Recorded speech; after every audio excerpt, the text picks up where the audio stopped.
Hello everyone, and welcome to another episode of Thunderstruck, our look back at the career, the greatest matches of one Jushin Thunder Liger. My name is W.H. Park. I am the co-host of the Post Perez podcast here at ProWrestling.com, which you can hear every month with myself and, of course, John Pollock. But this is not Post Perez, this is Thunderstruck, and this series has a unique standalone guest for each episode. And joining me today, I'm very excited.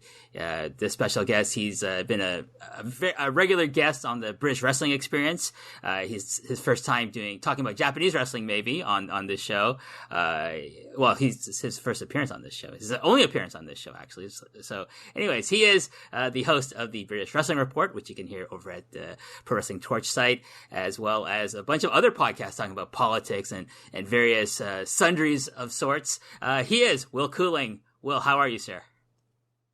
I'm very well, and excuse you, we are still talking about British wrestling on this podcast. I have dragged you and your series on Jushin Thunder Liger down into the dark dirt that I like to live most of my wrestling life. Well, if you talk about dark and dirty, we're going to talk about the RevPro production values throughout the course of this series. So don't worry about that. Don't get ahead of yourself there, Will. Before we get into the match itself, I would like maybe you to tell our listeners, maybe some of them don't listen to shows about the British wrestling scene. So let's give a bit of background on Will Cooling, your history as a fan, and what like Jushin Liger means to you as a wrestling fan. Yeah, so I've had a weird circuitous route at this point in my life, in the sense of, started off as like a WWF fan, WCW fan, based on the vagaries of what I had access to in the 90s. Had consistent access to WWF from 99 onwards. Unlike a lot of people, could never really make tape trading work. I tried it a few times. It never really clicked for me. We got the Wrestling Channel, I think in 2003, I want to say, 2002, 2003. So I watched a lot of stuff on the Wrestling Channel, including things like Noah.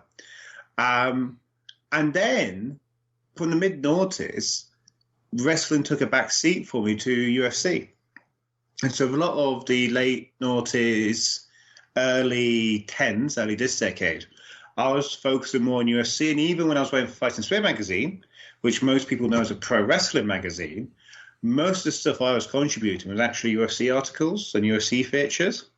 And it's only when UFC got boring that I slowly gravitated back towards pro wrestling in a big way. And then I just happened to be living in one of the areas that is like a British wrestling hotbed. And that got me to catch the bug in a way I've never been able to do before, because where I grew up, we didn't really have live wrestling. It was a complete wasteland. Like the only major live show I remember coming to where I lived when I was young was when I was 18, and it was headlined by D'Lo Brown facing Alex Shane, and this was in 2005. And if you don't know who Alex Shane is, I envy you. I wish we, both myself as an individual and the wider British wrestling world, didn't know who Alex Shane was.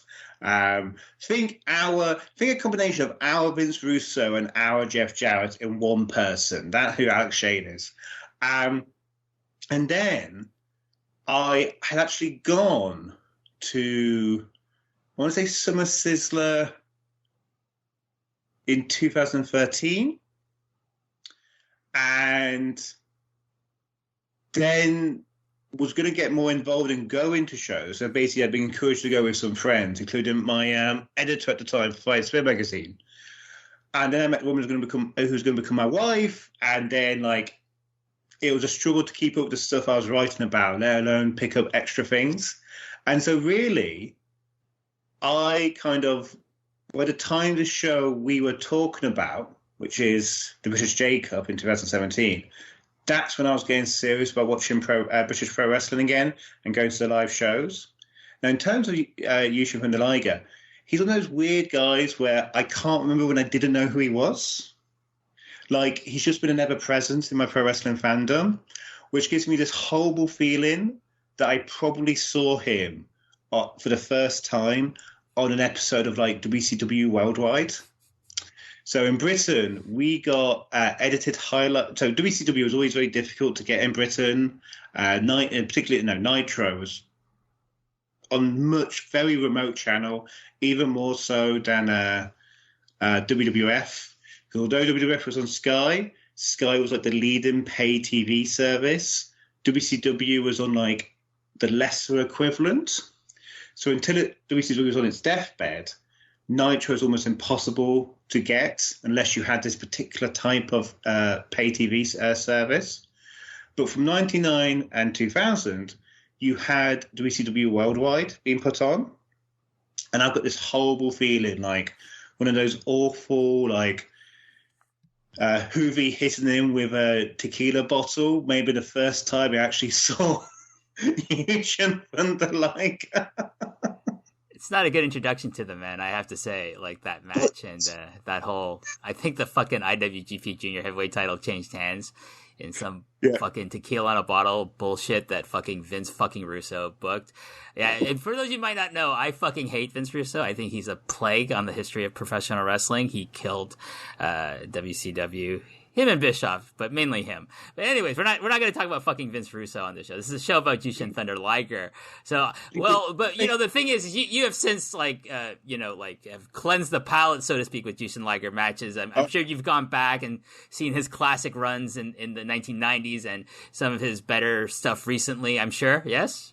Well, yeah, no, absolutely. I mean, but also the other thing is that like someone like myself as a WWF fan in the early noughties. The rise of Benoit and Eddie Guerrero and Dean Malenko really exposed you to him as well. Because, and Rey Mysterio, in terms of his WCW work, so many of their compilations would have Liger on them. And like one of my favorite WWF box sets I had, this would be in the noughties, was like their Cruiserweight, I think it was like a 3 DVD set, which was just excellent match after excellent match after excellent match. And I'm sure like, you get to see like Black Tiger, the Eddie Guerrero version of Black Tiger, up against Jushin Liger. Like, fucking hell, this is great. Why are they doing matches like this 10 years later on WWF? And so yes, you quickly get acclimatized to how good things were elsewhere, and it's one of these things with. VOD, because I remember when New Japan World launched, I sat down to watch the first Wrestle Kingdom, which I think would be Wrestle Kingdom 7. That was on New Japan World. And I was actually watching it in Harare, because I was in Harare for my wedding. Because I had to do like this traditional wedding where I pay my in-laws for permission to marry my wife. And we were in a hotel in Harare, and I watched Jones versus Cormier, the first John Jones versus Daniel Cormier match. Had like an hour's break onto New Japan World. I'm just like, this is nuts. Like, I'd have never left the house if this stuff was available when I was 18 years old. Because I loved pro wrestling. I lived pro wrestling. I loved finding out all that was going on in pro wrestling. But because I could never quite make tape trading work, I just was very limited in terms of what I could watch.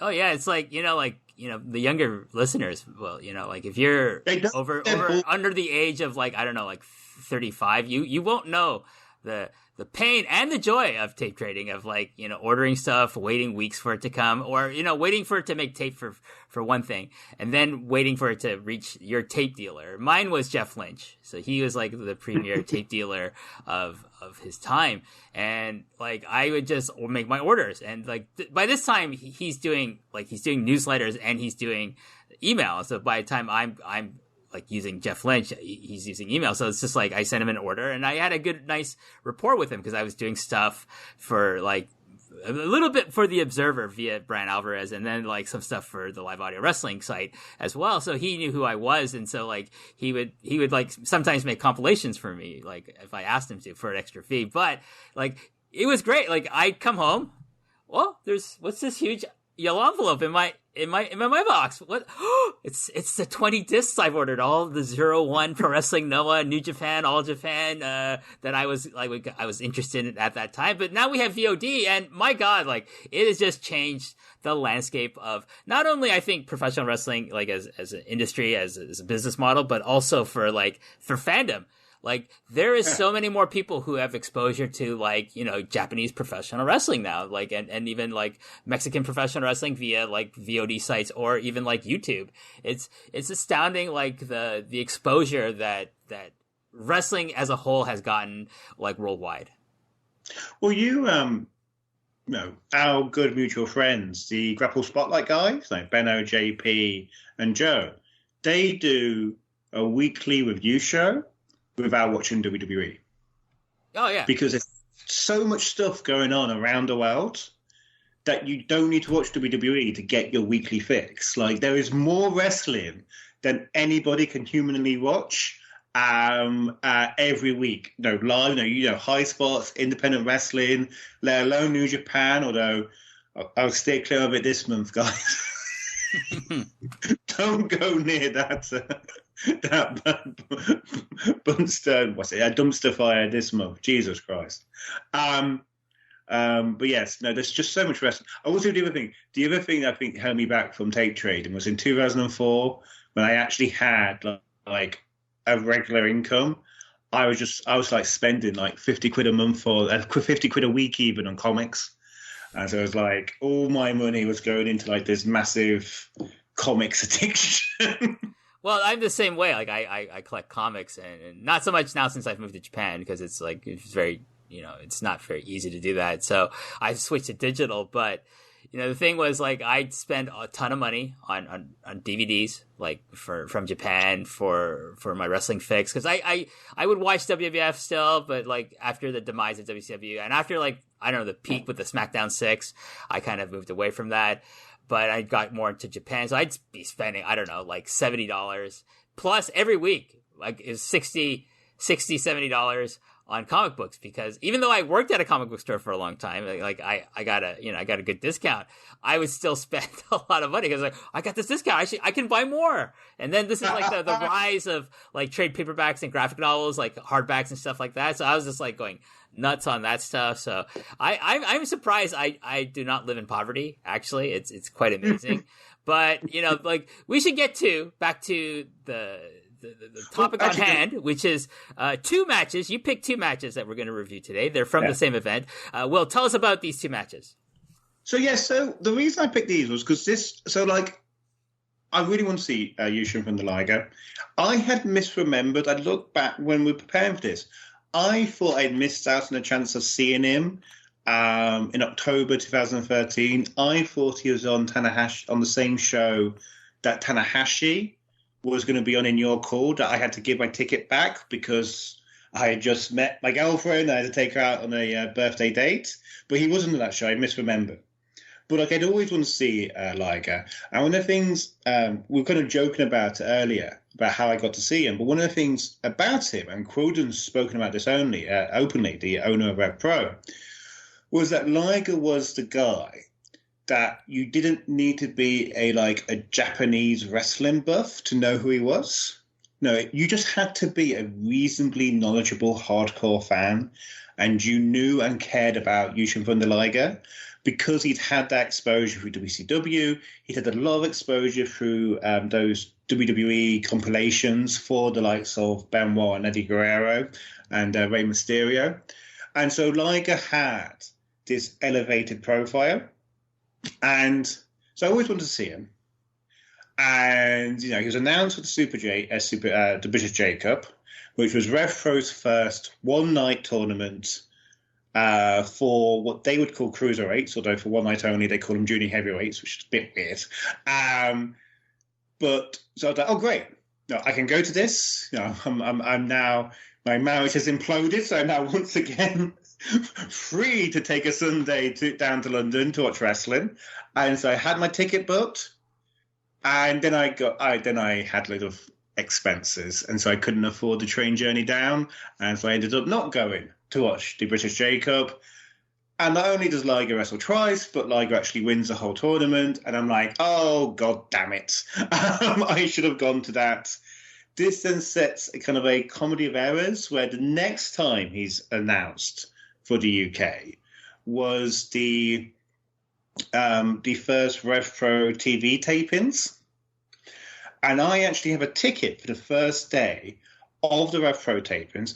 I don't make the same mistakes I made last time of not booking my train ticket. I actually booked my train ticket alongside my ticket. So I know I've got the money to go down.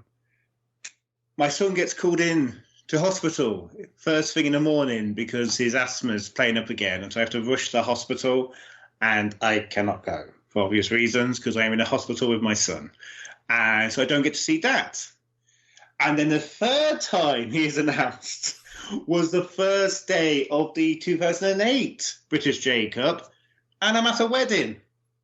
So I have to kind of work away to get from that wedding back to mine, and then get from mine to where the British J Cup is taking place the second night, because that was the one time they did it over 2 nights. So I could finally see Jushin Thunder Liger. So the 4th time of asking, I finally got to see him, with this complete shit show of errors all began with the British J Cup in 2017. Also, if we're talking about Liger's career, he's had better, bigger matches in the UK than we had on this night. But no, I've looked. I'm pretty sure this is the last title he won in his career. Okay, yeah, maybe like in overall, like in Japan or anywhere else in the world. Yeah, I've looked in Japan. I've looked in Mexico. I've looked in American Indies. I can't see him having won a title anywhere since the summer of 2017. I want to say he won a tag title with Tanahashi in Mexico, but I don't know if that was before. I looked sure that was before. Okay. So you're probably right then. Well, this is like significant match. Because I thought, maybe he's had a heavyweight title reign in Mexico, but I'm pretty sure that was like 2013-ish. And so actually, on that level, it's fairly historic, in terms of this idea of the last piece of gold Liger got to hold in his storied career. The other thing, there's a lot of issues to say about RevPro and their booking, even more about their production values. But the one thing RevPro have gotten right, that New Japan haven't gotten right, that Ring of Honor never got right, or not in this era anyway, is that no matter how old he is, no matter how limited he is in the ring, Liger's still a legend.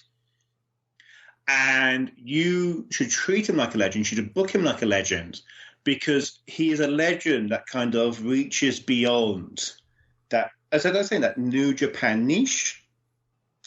So I remember saying when New Japan first went to Long Beach and they got Billy Gunn to challenge Tanahashi, because they just wanted Tanahashi to have a challenger who the American fans knew. That should have been Jushin Liger. The American fans knew him. Liger would have given Tanahashi a better match than Billy Gunn. Likewise, there were so many opportunities for Ring of Honor to give Liger that big celebratory moment, and they never did. Most recently, with the New Japan show, the tour of California, the West Coast, that New Japan did, they had Liger in a comedy match, second from the top? Yeah, well, it's his last ever match. It was a tag match that his team didn't even win. I was like, what the fuck is that? And you compare that to RevPro, because I was also live for Liger's last match in the UK, which was RevPro's 7th anniversary show. It was in Cheltenham, and he was in the main event. And he was teaming with Michael Oku, so the big babyface cruiserweight they're trying to push. He was meant to be teaming against El Fantasmo, but El Fantasmo couldn't make the journey. But they substituted Chris Brooks, so it's still a big match. And yeah, it wasn't the best match ever, but they put Liger's team over, and they had Liger kind of bow out. as the legend he is. And I think whatever you say about RevPro, they've always maximized what they could get out of Liger. And one of the interesting things is Quilden has a podcast, really, really good podcast he does with Andy Boy Simmons, called the A Square Circle. And they actually did a podcast about the New Japan relationship. And the New Japan relationship, which is pretty much the only reason RevPro still exists, began with Liger. Because it's through booking Liger, they developed the relationship with Tiger Hattori, and it's through Tiger Hattori they developed the relationship, they were able to get Tanahashi, and it's through having Tanahashi they developed the relationship with the New Japan office, where now they are effectively a subsidiary of New Japan, and they can rely on getting New Japan talent over to keep them going in the face of WWE opposition. So all based on getting Liger is completely change the direction of RevPro and maybe British wrestling. Interesting. So just for edification, so for those listeners, we're going to be talking about the British J Cup 2017 and Jushin Thunder Liger's participation in that show. It's 2 matches. The first one is against everyone's favorite British wrestler, Josh Bodom. And then he participates in the finals of the British J Cup against Kushida, Marty Scurll, and Will Ospreay. This is from July 8th, 2017. It's from the Walthamstow Assembly Hall. Am I getting that right? I'm going to trust your pronunciation. Anyone who's listened to my podcast knows the English language is not my strong suit. But yes, I think that is how it's pronounced. In London, England. I'm sure I pronounced London, England right correctly. Yeah. So what? Tell us a bit about. So you're talking about the British J Cup, Liger's kind of influence of how his participation changes British wrestling and RevPro. So let's talk about his first match on this event, and that's against Josh Bodom. Tell us about this, like, kind of the background of this match, and I'll get into like kind of what happens in the match itself. Yeah, so like this is 4 first round matches. Bodom is coming in as cruiserweight champion. Liger, I think he lost both his matches in 2016 at Global Wars. He definitely lost to Marty Scurll. I think he lost to Will Ospreay. So Liger's on the bit of a losing streak. Bodom is being his usual cocky self, and they basically do a very quick match. We'll talk about it a bit when we talk about the final.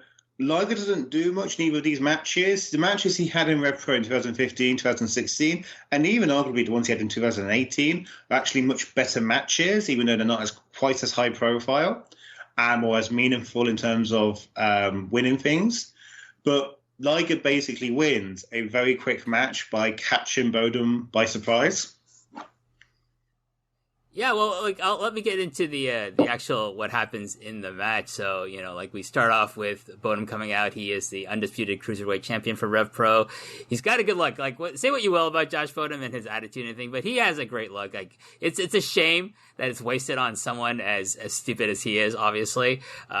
Liger comes out. He gets an excellent response from the British crowd. Bodom attacks Liger right away with a couple of big boots to the face.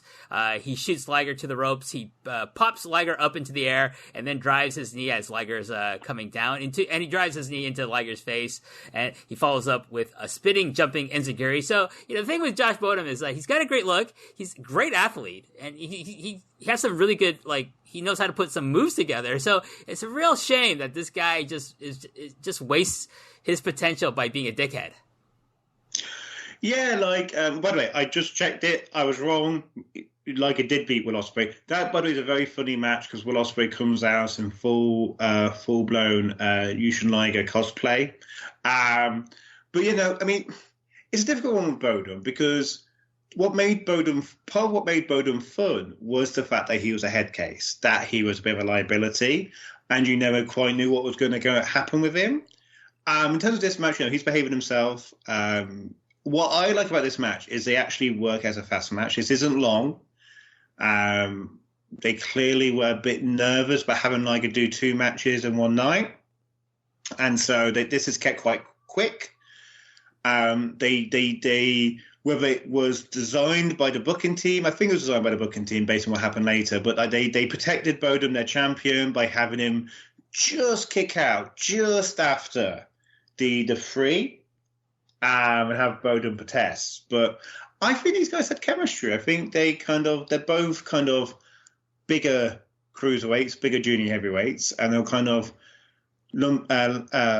hitting big moves, going for their big power moves, and it's as fun a 3-minute match as you're going to get. Yeah. So just continuing with the match, what happens. Bodum mounts Liger for a sloppy cover for only a 2. Bodum continues the assault on the legend, including a double stomp to the back of Liger from the second turnbuckle. Liger catches Bodum as he's going for some kind of top rope move, and they do battle up there. Liger gets the upper hand and hits Bodum with a beautiful superplex. He then falls up with a shote in the face, a Liger bomb. There's a 1, a 2, but Bodum kicks out. So like you're saying, Will, like they're definitely trying to keep Bodum strong by like having a kick out of like 3 of like, Jushin Liger's signature moves, like in succession, no less. Yeah, absolutely. I mean, again, Bodum's, but they did a big thing with Bodum, the whole thing with the cruiserweight title. God bless Andy Croden. It didn't work out well for him in the end, but he was a big believer in Josh Bodum. He trusted Josh Bodum. Josh Bodum was a friend to him, and he was making sure that he got the rub of the green here. And look, Bodum is a very talented wrestler. I mean, he's not wrestled recently, but he's a very talented wrestler. And he was hanging with Liger. He absolutely was, and he wasn't doing anything silly. Thank Christ. Well, excuse me, I was just taking a sip of water while you were talking there. But so what happens is he kicks out of the Liger bomb, but immediately following that, Liger hits him with a brainbuster for the 1, 2, and the 3, and Josh Bodum is beaten in 2 minutes and 20 seconds, which just makes me laugh, to be quite honest. But so from there, Bodum goes, quote unquote nuts after the match. He starts getting in the ref's face. He gets in Andy Quinlan's face, and he goes after security as well. Maybe a portent of things to come 2 years later. There, Will.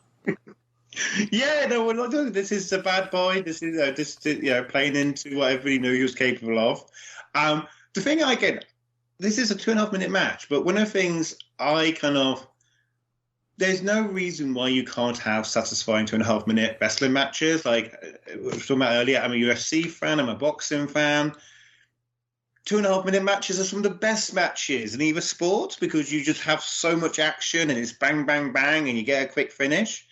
And for some reason, in most pro wrestling now, a 2.5-minute match isn't a short match. It's a long match, short in places.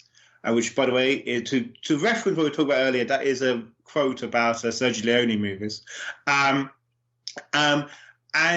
But this was a short match that made sense. It was wrestled at a real pace. It was wrestled with intensity. It felt like I don't think you could really leave this being dissatisfied. Like you got the big moves, you got it wrestled at pace, and you got a cool finish. But it was only 2.5 minutes. Yeah, well, I thought it was perfectly fine, especially considering I had to watch the finals, which is a 4-way. So I'm thinking, okay, that's going at least 15 minimum. So we'll get to that. So let's get into the finals with Liger, Kushida, Will Ospreay, and the villain Marty Scurll. One thing I have to get out of the way right away, and I kind of alluded to this, is that RevPro's picture quality sucks. Okay, and I've said this for every time I see something that's imported onto the New Japan World Service from RevPro. I'm always astounded at what is this garbage that I'm watching? Because if you compare it to the beautiful picture quality, the beautiful 1080p of New Japan World that's shot by the New Japan World crew, compared to this handheld fucking ROH circa 2003 bullshit, it's astounding that this makes it. It's embarrassing even. You'd think they'd invest some of that money that they used to bring in imports to getting a better fucking camera. It's astounding, especially when you compare to Progress. You compare it to a smaller company like say Riptide or OTT, that they don't have the money to upgrade their cameras. It's astounding. So what I'll say about this is there's a big difference between RevPro, even at this point, and Progress, and RevPro now, and RevPro against Riptide. And I don't know about OTT, so I'm not going to say about OTT, but certainly compared to Riptide. The thing with RevPro is this is Andy Quildan's job. So unlike a Progress at this point, unlike a Riptide, Andy Quildan has to pay himself enough money to live before he can spend any money on the business. And so that means he has to cut his cloth accordingly. And so that means things like having the Gucci camera set up goes by the wayside. I don't think it's coincidence that after Royal Quest that Andy Quildan ran on behalf of New Japan, he all of a sudden has the money to massively revamp his camera setup. And so now the most recent British J-Cup, the one that was won by Michael Oku, that has been shot in brand new camera equipment. And whilst RevPro's got great equipment, they're still using trainees to shoot the shows, and so there's still a few issues with how the equipment's being used. But the picture quality is much improved because they've finally had the money to have that equipment upgrade. But yes, the picture quality is bad. But the reason is unlike most British wrestling promotions, this is Quildan's job.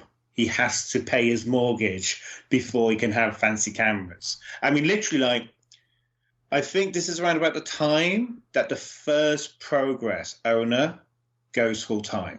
Because John, three Progress owners, John Briley, Glenn Joseph, Jim Smallman. Smallman was doing his comedy gigs. Joseph was doing his theatre gigs. Briley, who, although he hasn't got the profile of Smallman, really is the brains behind Progress. Briley was literally working nights at The Guardian as an online comments moderator through most of the growth of Progress, just so that he could pay his bills. And because Quildan was a full-time pro wrestling promoter, he didn't have that luxury. Well, I mean, Will, that's I can appreciate that, but as a fan, I don't care. I don't care that he doesn't want to eat fucking cup ramen for 5 years or anything for dinner or breakfast or lunch even. It's like I want to see good fucking quality in my wrestling. So that's the only thing I care about. What he does to be able to do that is his problem. It's not mine. I'm just looking at it as purely as a viewer. But let's move on. So before the match actually starts, before the finals actually start, we have British wrestling legend Marty Jones. He comes out to say something to the fans, but I don't know what it is because guess what, Will? The fucking audio on this fucking show sucks as well. It does. Look. You know what the scary thing is actually, WH? The quality of RevPro shows this year until they got new equipment is worse than this show. That's scary. Because this is bad equipment that's at least new. And clearly the equipment they had was either this or it was even worse. And it was clearly on the end of its natural life by the time they were recording matches this year. Because I have seen RevPro, one of my favourite matches this year in RevPro is Michael Oku Pack from, I think, June. And that looks worse than these shows. Wow, that's really sad. Yeah. Marty Jones' speech, I made a note, is longer than the Liger Boda match. And all the while, the poor ref, I think it's Chris Roberts, is that correct? It is Chris Roberts, yes. Chris Roberts has to hold this fucking trophy the entire time that Marty Jones is waxing poetically about God knows fucking what, because I can't hear what the fuck he's saying. Maybe it's probably his accent as well, because sometimes people from the UK have thick accents which I cannot discern, even though we're all speaking the same language.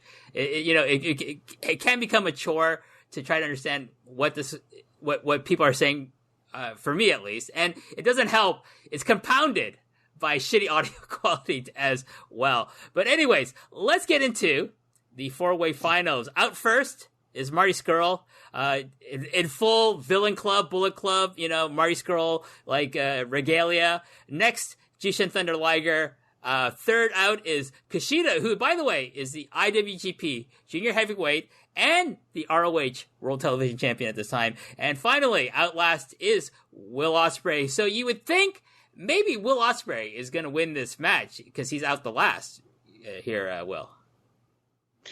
Well, no, but they did it. They played it by the book. It was in order that they won their matches. This is a really, I mean, obviously WH will go through the blow by blow of the matches, but basically this is one where you can see Quildan's strengths and his limitations as a booker. In the sense of Quildan is a very logical booker. You can see kind of the wirings in his brain, how he's trying to put everything together, and it all makes logical sense. But sometimes he does set himself against the crowd.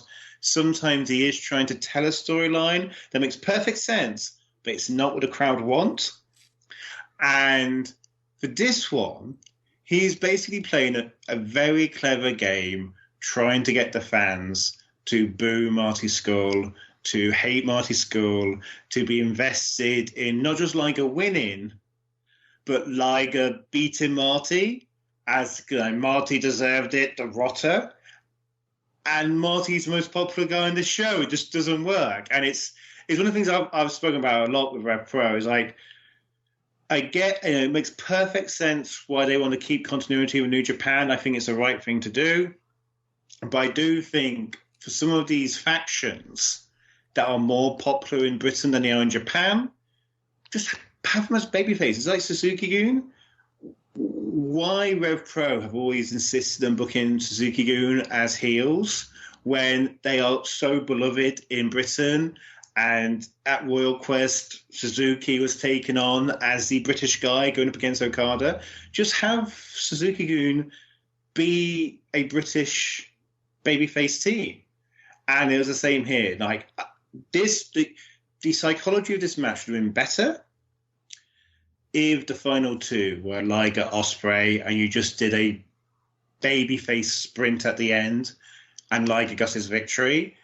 I get why Quildan was thinking the way he was thinking, but Marty could not get heel heat on anybody because Marty was just too popular. Yeah, it's a problem he has, I think, in any part of the world, actually. Yeah, no. Is it like you get a lot of people saying, "Oh, AEW bring him in. They should bring him as a heel. He's going to lead all their goth losers in a great revolution against the elite." It's like, no, guys, please don't. Just bring him as a babyface. Oh God, don't dilute Marty Scurll with the fucking Dark Order, please. Anyways, Will, you weren't able to make this show, unfortunately, but do you know if any of our compatriots in the world of podcasting are in this audience? I'm pretty sure JP and Joe are. I saw, he doesn't do podcasts anymore, but Ian Hamilton, who writes for Back Body Drop, who is the only man I know on an independent site doing written reviews of every single round of the World Tag League, the maniac. I saw him on front row several times. So in terms of what I saw, Ian Hamilton would be the one. Yeah, see, I wrote this question for you because I saw Ian Hamilton in the front row. I was like, I think that's Ian Hamilton. I've never met him in person, so I couldn't be sure, but he looks like his profile picture, so I'm like, that's probably Ian Hamilton. So I figure, listening to the Grapple Spotlight, that maybe JP and Joe might be in this audience. I'm wondering if, like, the Brigadier Martin Bushby or Benno might be here as well. Maybe the Ogden brothers are in the audience or not. I honestly don't know. I'm pretty sure this is after Martin stopped going. I may be wrong about that.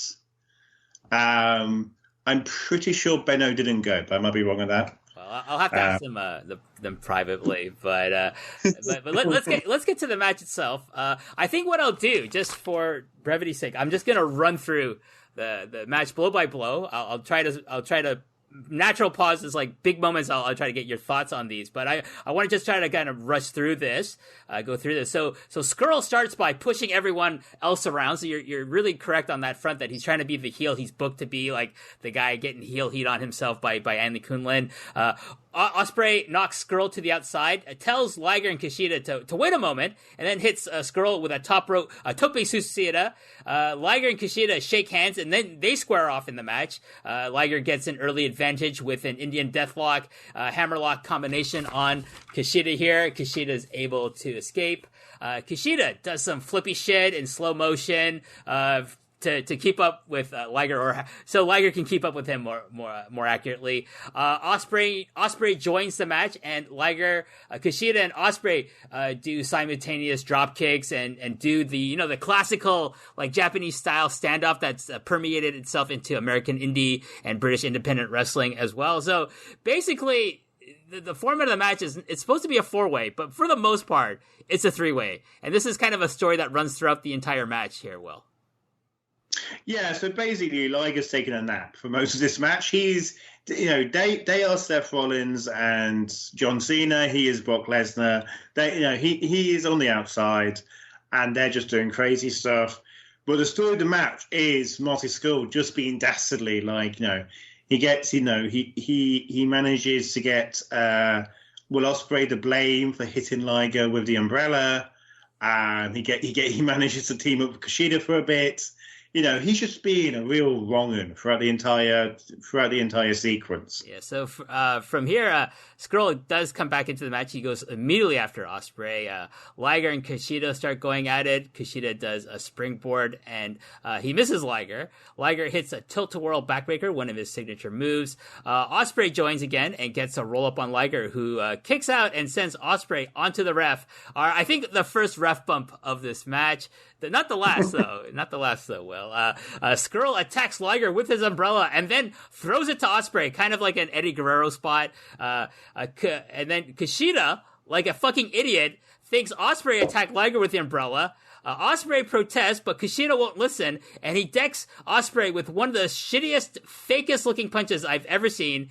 And that's a shocker to me, because Kushida is really good at landing that punch. So honestly, I'm sorry? It didn't hit. I was looking at that, he hit the air next to Ospreay's chin. Yeah, Ospreay would be up for it. He should have just punched him straight in the mouth. That's what I think. But it looked terrible. The camera angle was really bad. Again, these guys don't know. These camera people are all like what you're saying, trainees, so they don't know what the fuck they're doing. I'm sorry, I'm just bearing the whole productions crew here on this episode, but that's their fault, not mine. I call it like I see it, you know what I mean? So Scurll tricks Kushida even more, and they both stomp away at Ospreay in the corner. To me, it's so stupid. This guy's in the Bullet Club. Kushida's in Hontai, like the regular army of New Japan. Why would he trust the guy whose nickname is the fucking villain? I don't get it. Well, it's like Quinlan thought, I'm going to book Kushida to look like a fucking idiot in this match when he's one of the best wrestlers in the world and one of the smartest, to be quite honest, as well. Look, jet lag affects us all differently. Some of us move around slower. Some of us get headaches. Kushida just gets really gullible. I assume that's why he signed that NXT contract. Maybe he's gonna do okay in NXT. We'll see. As long as he doesn't go to the UK, he'll be fine. Scurll and Kushida do a double hammerlock on poor Ospreay here. By the way, the commentary from Andy Quinlan and Andy Boy Simmons, it fucking sucks. I'm sorry. I've never enjoyed a single piece of audio I've ever heard from this commentary team. They're just trying to get themselves over. They talk about the match, but in such a way that it sounds cornballish and corny and so 1990s Monday Night Raw from the WWF. And it's surprising. Here's the thing: Eddie Boy Simmons in New Japan, when he's done New Japan World shows with Kevin Kelly and stuff, I actually really enjoyed him. I was pleasantly surprised at how much I enjoyed him, because I've never enjoyed anything he's done in RevPro. Will. Yeah, he's on his best behavior when he's with Kevin Kelly. I think again, if you're drinking at home, take a shot and plug in the A Squared Circle podcast again. But they did a big thing about when Simmons got the gig to go to Japan, and Simmons was over the moon, and he took it as a real serious responsibility. Likewise, when he was able to do the Strong Style of Old shows with Kevin Kelly, and I think he puts the legwork in when he's doing those shows. I think there is an issue when he's with Quilden. Now, these are best friends in real life. I think they slip into each other's comfort zone, gets a bit jokey. I also think the great irony, maybe the great tragedy, is the guys who are most attuned to WWE in terms of BritRes are the people behind RevPro. Like, they're quite open about how they grew up on WWF and how they love it, and they talk all the time about it. Quilden and Simmons, to a certain extent, have kind of had to learn on the job and become New Japan fans because this happened to be their meal ticket. And I think that you sometimes get that kind of weird tension in the sense of their booking style is very WWF. We've already talked about the ref bumps, talked about the commentary style, but you're presenting these guys from New Japan and you're trying to present this more serious product. And yeah, sometimes it falls between the cracks. I will say, Quilden has gotten a better play-by-play guy since he's stopped doing the announcing. I think I think Quilden's a very good ring announcer. I do like the guy they got now, Slick, but I do think Quilden's a very good ring announcer. I think that whole thing of him trying to run a show, do the ring announcing, walk back to the commentary desk, do play-by-play, then pick up his microphone to ring announce. That is not conducive to being a good play-by-play announcer. Quilden's talked about wanting to get somebody else to take his role as a play-by-play guy. I think actually a recent RevPro show, Mark Davis, who's obviously currently injured, actually did the role. So yeah, hopefully they find somebody to do that role, because I think Quilden could be a good play-by-play guy, but you have to put the work in, and the reality is he can't.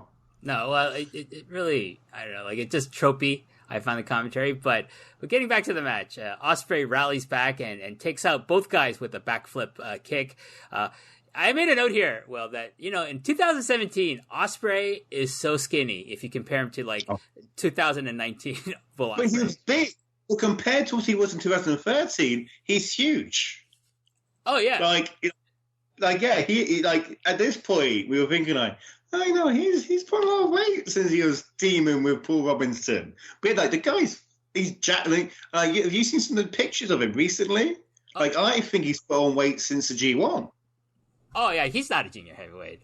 There's no realistic way that this dude's a junior heavyweight. But, I think this is his last year as a junior. I think he's going full heavy in 2020. But, it's just startling to see him. This is only 2 years ago. And the marked difference in his physique and his size is just incredible. And you're saying, earlier in his career, he's even skinnier than this. The thing about him is that he's got a good frame for adding weight, so that's the positive on him as far as his physique goes. Ospreay walks across Kushida's back. This is a really cool spot. He walks across Kushida's back and then catches Skrull with a Frankensteiner and a nice dropkick to Kushida right after that. Skrull holds Ospreay for a Kushida handstand couple kick, but Ospreay moves out of the way and hits Skrull instead. There's a shooting star press from Ospreay to Kushida, a standing shooting star press as I recall correctly. Actually, Ospreay goes for the Os Cutter, but Kushida catches him in midair with an armbar. Just one of Kushida's signature moves that I just love every time I see it. There was one time he did it to Kyle O'Reilly. I think Kyle O'Reilly was jumping off the apron onto the floor, and Kushida just catches him in this beautiful armbar. But anyways, I don't want to digress too far there. Ospreay powers out, but Kushida waylays him with a rolling, not roaring elbow. This is the mistake that people like fucking Jimmy Bowers, aka fucking Gabe Sapolsky, and then Andy Quinlan and Andy Boy Simmons here make the mistake. It's not the roaring elbow, it's the rolling elbow. It's because, every All Japan, announcer who's Japanese people mix their L's and R's. So every time people watch the fucking All Japan tape and they saw Misawa hit the rolling elbow, they thought it's the roaring elbow. And if you want confirmation on this, just ask Cassius Ono, aka Chris Hero. He will set you straight about the correct pronunciation of this fucking move.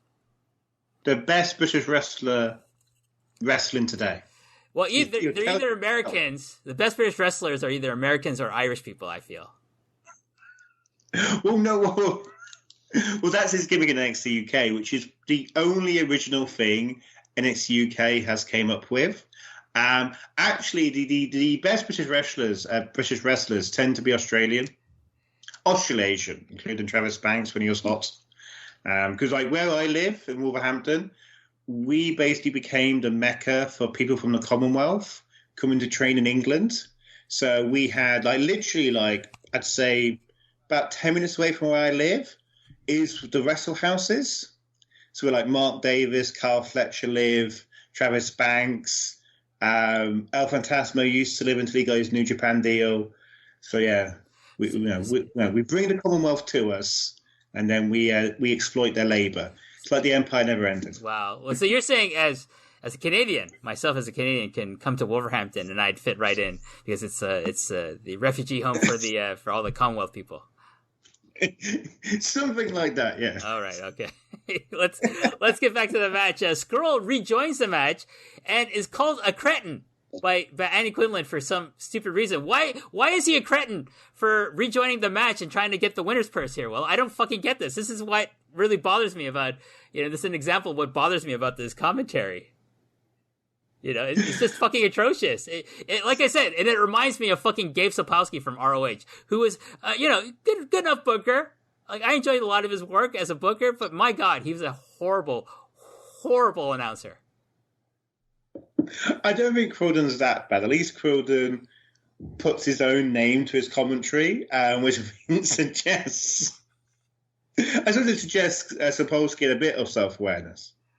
Despite what his Twitter feed says. Yes, we're not going to get into Gabe Sapolsky on this podcast. Anyways, we already talked about him. I already talked about him with Benno on the Bryan Danielson episode. Kushida gets a double pin on both, let's see, I think it's Skrull and Ospreay using a German suplex. There's a Tower of Doom spot as Ospreay hits a sunset flip bomb on Kushida, who superplexes Skrull at the same time. It gets a big pop from the crowd. Robinson special from an Oscutter on Kushida from Ospreay, but Skrull throws Ospreay out of the ring. I wrote right at this point, Will, I wrote, where the fuck is Jushin Liger? Like, I have not seen this man in the entirety of this match since he got thrown out of the ring. I told you, he's Brock Lesnar, there's Seth Rollins and John Cena. Yes. This match makes so much sense watching it back after seeing that match. Clearly, WWE stole the match structure. Actually, no, wait a minute. Maybe it's the other way around, isn't it? These guys stole it. These guys stole it from WWE. But what I will say is, I'm not a huge fan of three-ways. I actually like four-ways. I think four-ways, particularly if you do tag rules, which this isn't, can work pretty well because you have that natural pairing off. But I think that these three guys actually did a very good three-way match in this sequence. They weren't relying too much on we wrestle, you go away, you wrestle, I go away. They weren't relying too much on that. They were actually doing quite intricate three-way exchanges. That double pinfall attempt, no, that was beautiful. It flowed really well. This is really good stuff. This is fun. Yeah, so from here, Skrull does end up eliminating Kushida, the IWGP Junior Heavyweight and Ring of Honor World Television Champion, with a Mousetrap Cradle pin, one of his signature moves. We should say that's the move he used to win his opening match, which I can't... Was it Taguchi? I can't remember who it was, but his opening match in the tournament, that's what he used to win. So I think it's also... Yeah, so I think, it's clearly established as one of his finishers, not just like the chicken wing, crossface chicken wing or anything like that. Skrull then hits Liger with a super kick he's standing on the apron and Liger's still on the floor. But Ospreay goes for the space flying tiger drop, but Skrull pulls Liger in the way and Ospreay hits him instead. Ospreay hits Skrull with a springboard forearm. He hits a staggering dropkick in the corner onto Skrull. Skrull catches Ospreay by grabbing his nose and slapping him. Ospreay catches Skrull with cheeky Nando's for a big 2 count here. And now we're getting to the pairing of this classic British wrestling pairing of Marty Skrull and Will Ospreay here, Will. Yeah, no. One of the greatest, it really is one of the feuds that define Brit Res this decade. Two guys that kind of grew up together.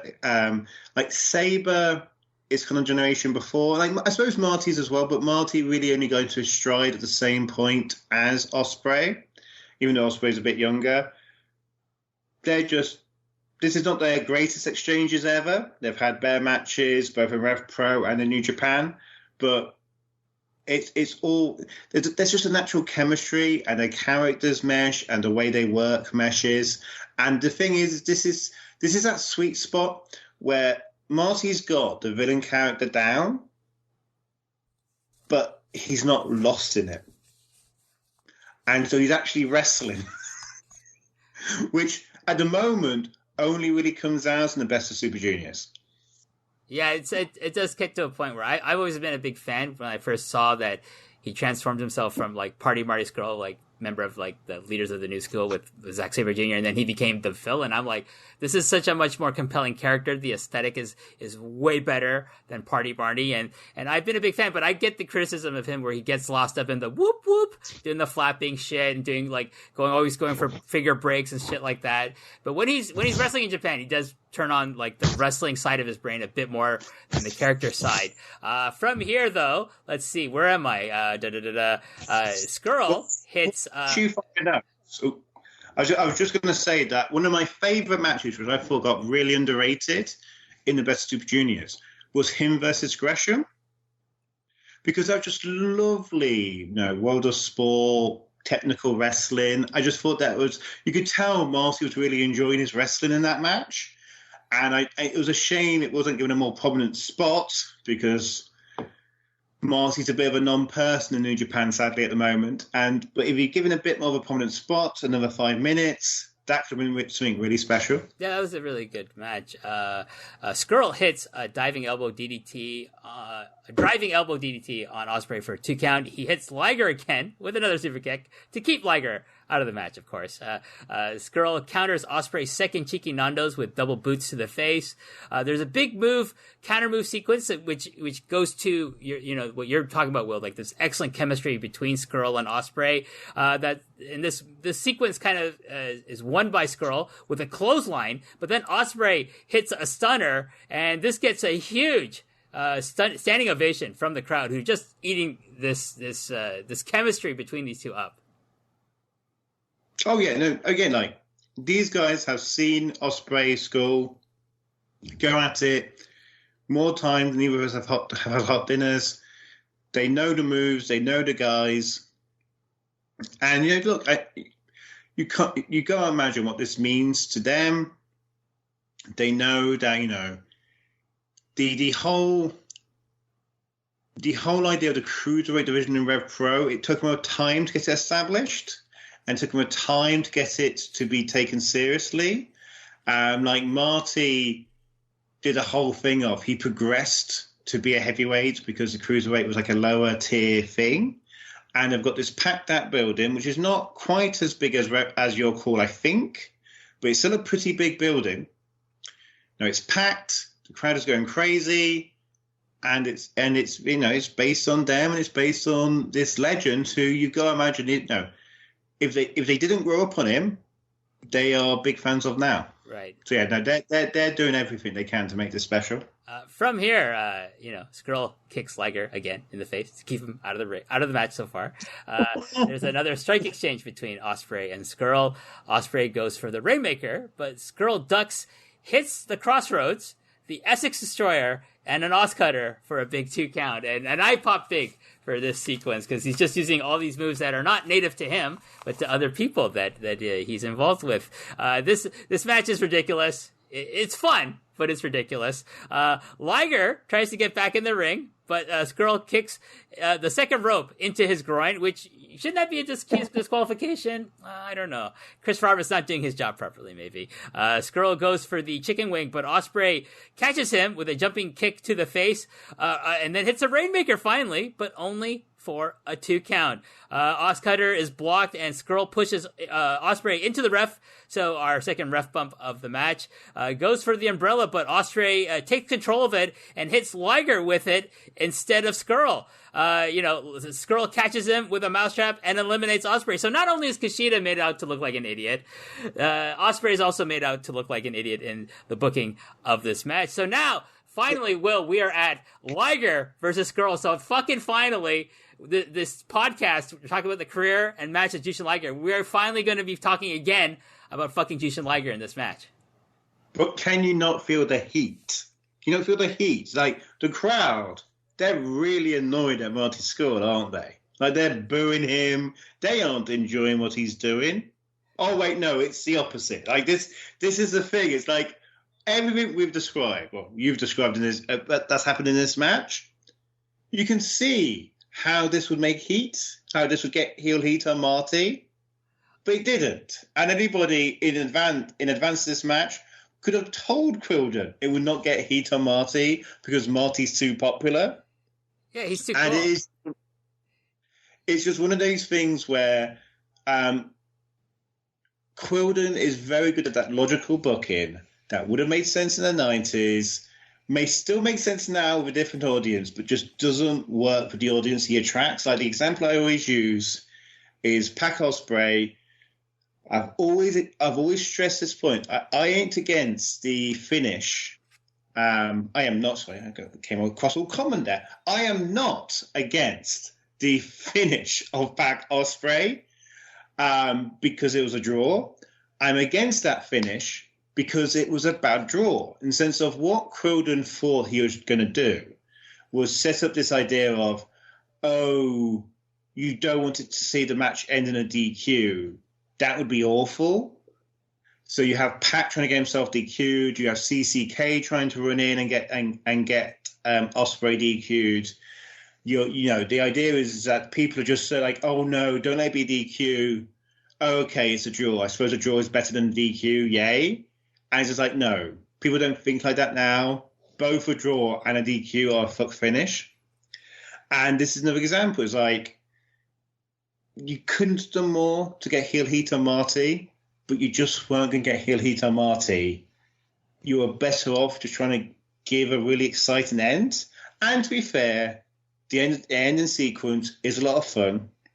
It is remarkably similar to what they did with El Fantasma and Michael Oku, which is basically the heel beats up the babyface until the babyface remembers it's a wrestling match and none of this stuff actually hurts.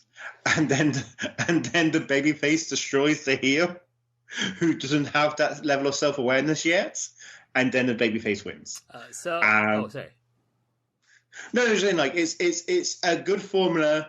It's a goofy formula, but it sends the crowd home happy. Well, speaking of going home, let me just run through without stopping the Liger and Skrull sequences. Skrull goes for the Romero special, but just ends up stomping Liger's knees into the mat. Liger hits a Shote and another one, so he hits two in sequence. Then a Frankensteiner from the top rope for a big 2 count. Superplex, only a 2. Skrull blocks another Shote, does the finger break, finally. I think it's like maybe his first one in the match. Applies the mousetrap for a very close 2, pops the crowd. Skrull goes for the chicken wing, turns it into a brainbuster for a 1 count. Oh my god, Liger is rallying. Liger hits a Shote, a Liger Braum, his brainbuster. 1, 2, 3. Finally, Jushin Thunder Liger beats Marty Scurll after to be fair, he's much fresher in this match because he's been spending most of it outside. But he finally defeats Marty Scurll, the man who's outlasted Kushida and Will Ospreay, and Liger defeats him at 23 minutes even in this match. Your final thoughts overall here, Will? Again, like I think it's a very cool moment. I think it's one of those moments that the high concept is what probably means more than the actual match.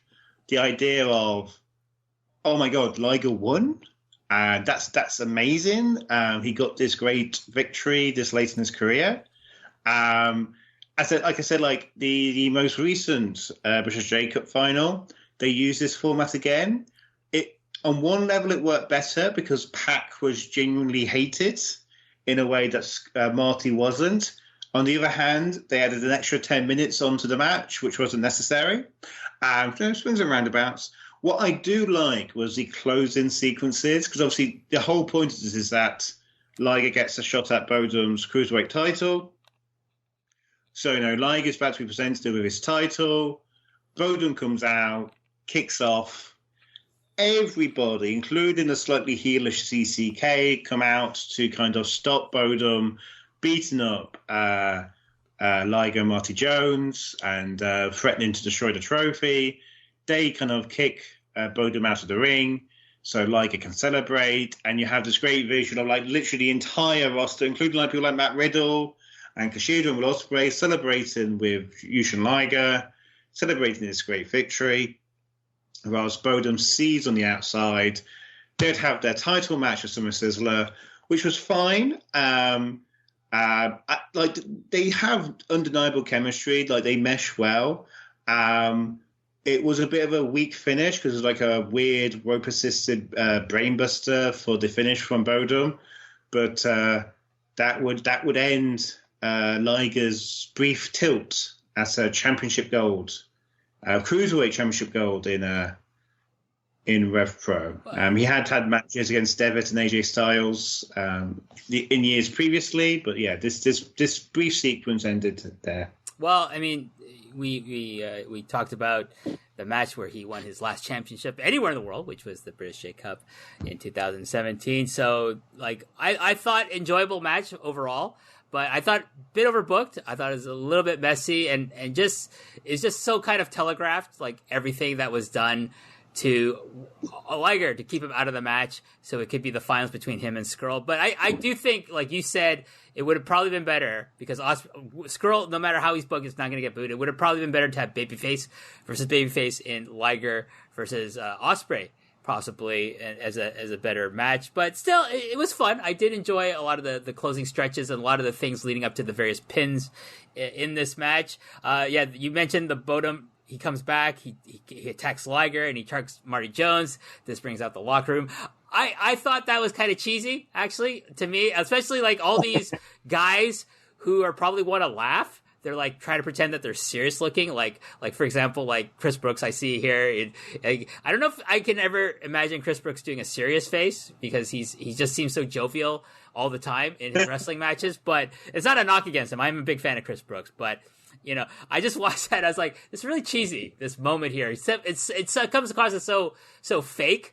You know what I mean? Like the picture at the end where they do everyone was posing, and the look on the sheer joy on Matt Riddle's face to be able to take a picture, a group photo, and be included in it with Jushin Liger just comes across so well on Matt Riddle's face. And it's kind of interesting to see, like 2 years later, he's one of the biggest stars on the NXT brand. He's slated to probably become a huge star in WWE main roster, either on Raw or SmackDown. So it's kind of interesting to see him, you know, here in RevPro in this situation where he just looks so happy to be, you know, just be in the same ring as Jushin Liger.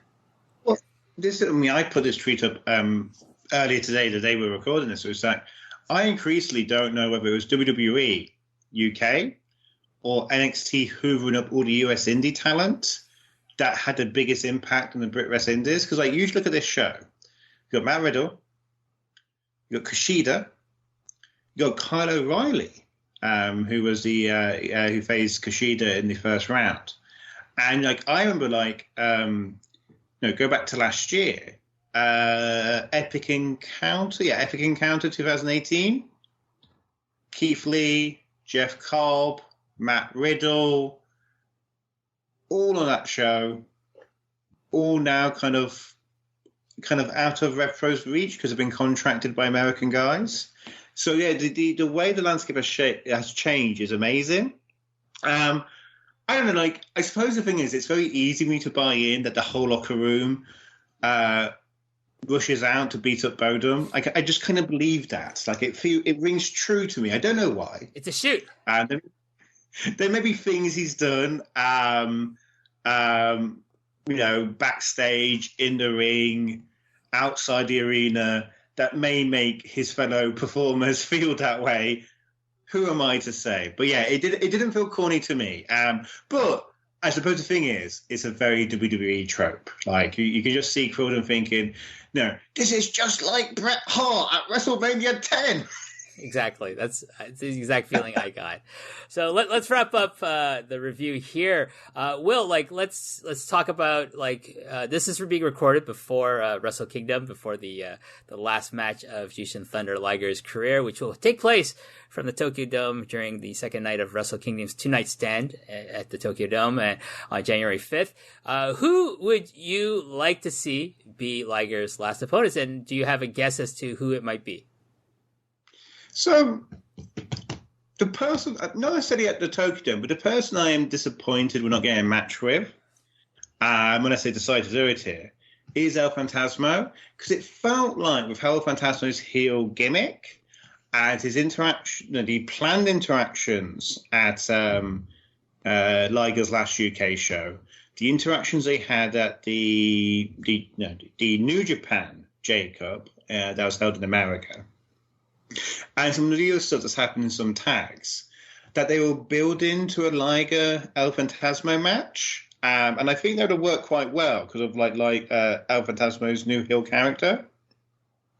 The year after this, the show we reviewed, they have a perfectly fine match where Liger actually did probably more than he did across these two matches in terms of taking bumps. So I think it's a shame we didn't get that match. I think it's a real shame we didn't get that this December, because I think Liger having one last time in your call, in a real heated match would have been a lot of fun. In terms of who I would like to see Liger face at the Tokyo Dome, the obvious answer is whoever wins out of Ospreay, Takahashi, but they're facing on the 5th, aren't they? They're being reserved for the second day. So I don't know. Honestly, that's the 4th. That's on the 4th. Is Ospreay Takahashi the 4th? Yes. So obviously the winner of them to kind of salute the legend in his final match, I think would be quite powerful. I think the alternative would be Ishii, just because I want to see Ishii in every match. But I think Ishii Liger, Ishii's been this warhorse on the kind of mid card of New Japan. I don't think they've crossed paths very often, if at all. I certainly can't remember a big singles match they've had. So I think Ishii Liger would be a lot of fun. Yeah, that would be a lot of fun. I tend to think it's going to be Will Ospreay. I think it would be a great last match, because Ospreay would go out of his way. He would kill himself to try to get a great final match for Liger, bump like crazy for him. But I think it would be a nice kind of cap to not only Liger's career, but also be a great cap to Will Ospreay's phase as a junior heavyweight, and then he can definitively say, I'm now a heavyweight. He would obviously have to go over, and he would say, I've beaten the legend. I've done everything in the junior heavyweight division. I'm now full on board with the heavyweights. The other thing you could do is obviously Hiromu Takahashi I think he's going to win on the 4th. I think he's going to win the title. If he defends that belt against Jushin Thunder Liger in Jushin Thunder Liger's last ever match, I think that would be very appropriate as well. So, but we'll see what happens. As of this recording, they have not announced Liger's opponent for January 5th. So we'll see. Can I ask a question? Yes. Do you think they'll announce it ahead of time? I think if they're going to do the Ospreay Hiromu winner gets or loser gets Liger, yeah, I think they'll announce that ahead of time. I think they'll probably announce it on the upcoming Road to Wrestle Kingdom shows, obviously, that are coming up. As of this recording, we're recording this before the end of the World Tag League, so we'll get that in the series of shows before the end of the year. So we'll see what happens. I do think they're going to announce it, because I do think they want to try to drive sales for the 5th even more. I think I'm not sure. I do think the 5th is maybe not selling as well as the 4th has, because that's a traditional date. So we'll see what happens. His retirement match, his retirement ceremony will be on the next day at New Year's Dash on January 6th. That I will be going with John Way. We were able to secure tickets for that. Yay! So we'll see what happens. But Will, thank you so much. If people want to find more of Will Cooling, where can they go? So, before I get to myself, I'll just say, if you want to find out more about want to see more of Jushin Thunder Liger's matches at RevPro, probably the best place, unless you're really keen to watch more RevPro matches, which their VOD is hit and miss, as we said. Is High Spots Network? No, $9.99. Most of his big matches, including matches against AJ Styles, Prince Devitt. I don't think they've got the Zack Sabre match. Maybe wrong, but a lot of his big matches he did in RevPro are actually on High Spots, or you can go on RevPro's on-demand service. So, do you want to find out more? Watch some of the more matches he did. I'd actually say the match that I've seen of his, the AJ match is very good. The Sabre match is probably my favourite because it's a lot of that kind of cool grappling that Liger started to lean into in the later stages of his career, and it meshes well with Sabre. But in terms of myself, on Twitter, I'm at World Cooling. I do the British Wrestling Report on a somewhat weekly basis for Pro Wrestling Torch. Maybe one this weekend. Oh, no. This is going to go out much later. So, yeah, British Wrestling Report. I basically talk about all the latest news that's happened in the wacky world of British wrestling. Review shows I either see live or on VOD. I do try and keep up on how British guys are getting on in America and Japan. We also started to do some deep dives with my colleague Rich Fan, where we talk about some British shows in depth, kind of doing what I've been doing with WH here, kind of talking through with a North American about what we make of the show in terms of our different perspectives. Did one about Everything Resurgence. Sorry, Everything Patterned by Wrestling Resurgence, which was Wrestling Resurgence's Black History Month show back in October. Also done one on Fight Club Pro's Project Mayhem Night 1, which was the big Fight Club Pro versus Team Schadenfreude, which includes WH's boy Chris Brooks. That's right, one of my favorite British wrestlers.